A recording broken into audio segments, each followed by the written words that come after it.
We have added several changes into our staging area. Now it is time for us to commit or persist these changes into the repository. For that we can use the commit command. This command basically allows us to persist any change into the repository.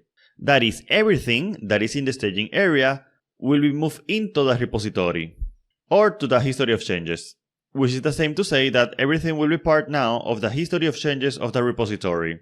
The commit comes alongside a message, which allows us to, in brief words, describe what the commit does. Each commit creates a point of reference in the history of changes. That is, in the history of changes, every commit represents a set of changes. Inside of a commit, we can have several changes, for example, new files, modified files, or deleted files. Let's see an example of this. Let's come here and let me say git commit -m of message, and here I can put the message of the commit. It is important that this message describes what is this commit doing. We're going to talk about later how to write effective commit messages, but in general, you want to be brief, concise, and clear about what the commit does. You don't have to say everything. I don't have to say this will add these 6 files and so on, but I should say something that allows people that sees this commit to understand what's going on. So I will just say here, adds text files. Alright, so I'll press enter. And something interesting that we can see when we execute this command is that it says the amount of files that change, in this case 6. And it also gives us a SHA, this SHA that we have here. The hash is a unique value that identifies a commit. This is useful when we want to reference a specific commit. Now if we write git status, enter, the only thing that we have interesting to display is this test.js file that we have here. Notice that we're not getting any kind of information about the txt files because they have been committed into the repository, and therefore, since there are no more changes to them, then there is nothing to display here in git status.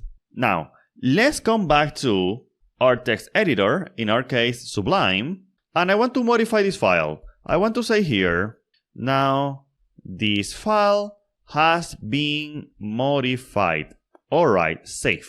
Now let's come back here and let me say git status one more time, enter, and we're going to see that now we also have this modified test.txt here. This means that Git is able to compare how this file is now in the work directory and how this file is in the repository. And it can see that there has been changes, and therefore it says that this file has been modified.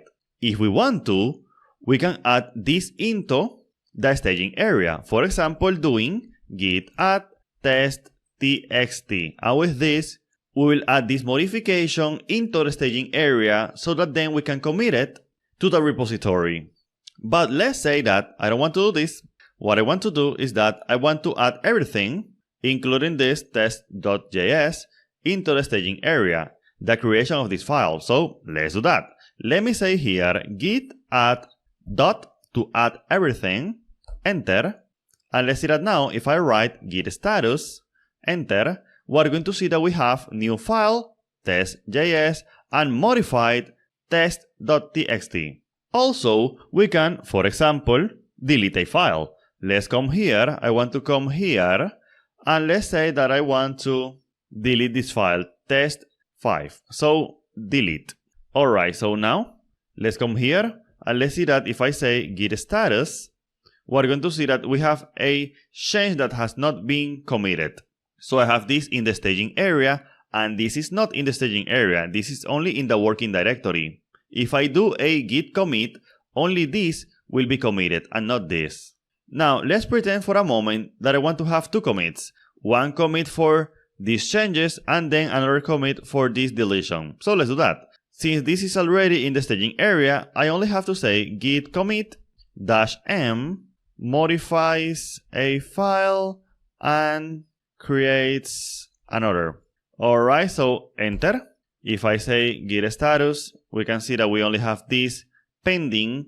Now let's say that I indeed want to persist this deletion of this file. So let me say git add everything, then git commit -m deleting test5 txt. Alright, enter. So this works. Excellent. Now this deletion has been persisted. Now let's, for example, delete yet another file. For example, this one. I will delete it. Now if I say git status, we can see that we have that pending. Of course, we don't have to keep doing git status.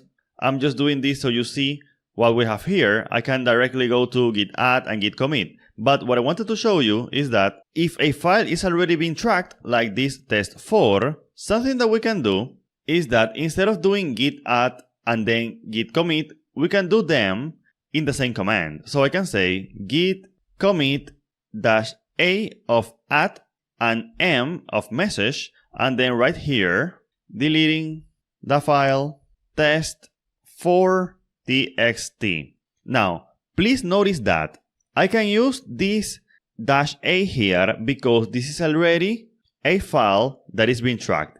If this were a new file that's untracked, this -a would not do anything to that file. This -am only works for files that are already being tracked. Now, something that I want to do is that I want, by mistake, put a 2 here. So basically, I'm introducing an error into this commit message. This is something that we're going to fix later. So let me press enter. And now this is in the repository. Alright, so we can continue.